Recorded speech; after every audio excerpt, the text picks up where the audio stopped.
Hello, I'm Dr. Nancy Silva, board certified pediatrician. Today we're going to talk about autism and genetic testing. What is it worth it, and what can it do for you and your family? First, autism spectrum disorder, what is it? What's an actual definition? So a simple definition is autism spectrum disorder is a neurodevelopmental disorder that has a variety of developmental delays associated with it. Autism spectrum disorder can include several delays, one or more of them, such as speech delays, social skill delays, inability to socialize, vocal developmental delays, nonverbal communication skills. Several children and people just don't know how to read them or how to give them. And if you think about it, human behavior involves a lot of nonverbal communication. Also, they can have communication/speech developmental delays as well. And there can be behavioral problems, learning problems. It also is a vast spectrum. So it can be anything from minimal delays to vast delays. And vast delays could be on what is known as pervasive developmental disorder. And there's also a high functioning type of autism called Asperger's syndrome. That's a brief rundown of it. But getting to the genetics of it, the question is, should your child, once they've been diagnosed with autism, have genetic testing? Can you have genetic testing before you even have a child? Can you have genetic testing when you're pregnant? What will the genetic testing reveal? How will it be helpful for you? So I'm going to say straight off the bat that it's complicated. And the answer is, in some cases it'll help, in some cases it won't. In some cases it has potential to help in the future. In some cases it can help you now. And in other cases it can really help your family as well. So how is that all possible? Well, first of all, genetic testing in utero, meaning when you're pregnant, is not going to reveal a diagnosis of autism. There are a huge amount of genetic mutations that have been discovered linked to autism. And you may find that if you were doing a test in utero, getting some embryonic fluid, but that doesn't mean your child is actually going to have autism. So it is not a formal test, so it's just not done. In terms of when you have your child and you're worried, does my child have autism? Or you know my child has autism, should we do genetic testing? The answer is yes, you should do genetic testing. The reason why you want to do it is to see, is there a family link? Depending upon what the testing shows.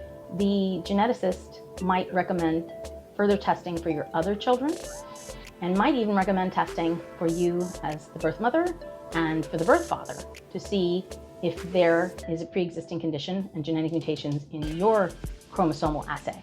So typically you'll be referred to a geneticist from your pediatrician, and the geneticist will recommend the testing, and the pediatrician will go ahead and order the testing, you get the blood test done, you make another follow-up appointment with the geneticist to review it all. So when is it helpful? There are certain genetic mutations. One of them is actually called Shank, and it's capital letters S-H-A-N-K, and there's 2 and 3, all kinds of numbers.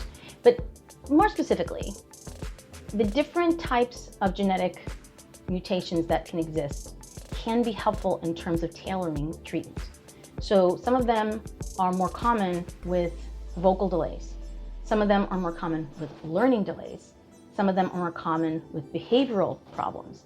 Some of them are more common in terms of there's what's called synaptic abnormalities. And what that is that from nerve to nerve, you have a connection, and that's called a synapse in between.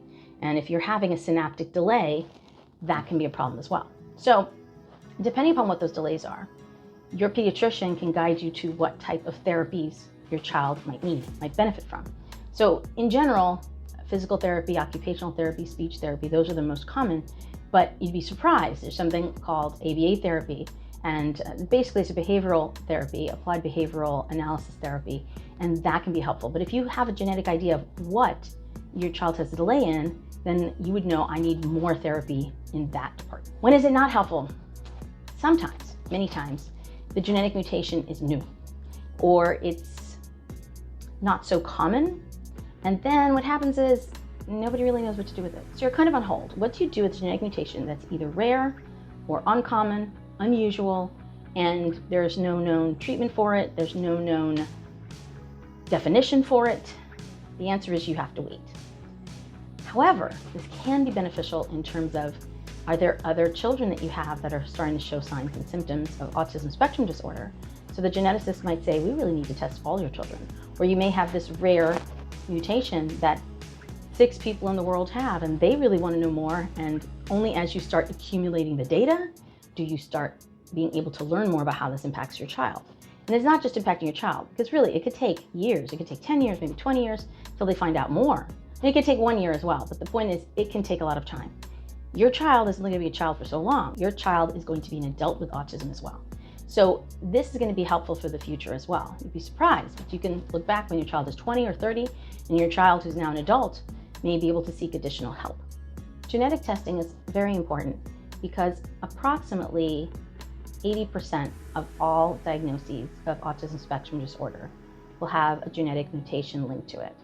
Of those, about 70 to 80% are known genetic mutations, and about 20 to 30% are unknown. About 50% of all children and adults who have been diagnosed with autism spectrum disorder have actually had genetic testing done. On top of all of those things that you already have to do for your child who's on the autism spectrum disorder, we're now asking you to get genetic testing for your child, and potentially for you, potentially for your child's father, and potentially for all the siblings that your child has. It's a lot. It's a lot of appointments, it's a lot of stress, but it is important. So I tend to recommend it once everything has been stabilized, meaning we've gotten our diagnosis, we've gotten our therapy set up, because it's really hard to get all those therapies. It's really hard to get all of those therapies set up. Just think about it. Physical therapy, occupational therapy, behavioral therapy, speech therapy, that's just 4. And there can be more. There's things like music therapy, there's water therapy, there's all these other things that your child can benefit from. And the IEP. So we're looking at like 6 to 8 potential therapies that your child could have. And the last thing you want to do is genetic testing. Now, if the family is having issues where you have multiple children with autism spectrum disorder, that's when I do recommend genetic testing right away, up front, so we can know what's going on. It's also important if you have one child that is on the significant end of autism spectrum disorder, that you might want to get genetic testing done to see if this is something that potentially could reoccur with your next child. Depends upon the family, depends upon the person. I'm going to attach a slide at the end of this video that shows from an article in 2023 that there are several genes that are connected to several developmental delays. That way, if you do have some of those, you can further discuss it with your pediatrician and how to better get more help for your child. Now, it's also important to keep in mind, how are you going to potentially react to the testing? Most people want to get the testing because they want to find out, and I'd be one of them. How would I react? I would probably be the personality that would start getting obsessed and wanting to learn more and more and more about it. And I'd probably be the personality that'd be very annoyed if my child had a condition that is so unknown. They don't know what that genetic mutation will do in the future. But I would still say I'd want to know, because then I'd be following up on it for the future. In summary, genetic testing, is it worth it if your child's been diagnosed with autism? The answer is yes, but be prepared that you might not get the answer you want. But I'm always of the philosophy that I'd like to know. More information can only help me in the future. But be prepared about how you might handle it. And only each of you will know what your personality is like. It can help your child. It can help your future family planning. It can help the current family planning in terms of your children's education and if they need IEPs. You may not know that some of them are actually on that borderline of developmental delays where they need more help, because it turns out they do have some autism and it just was not diagnosed before.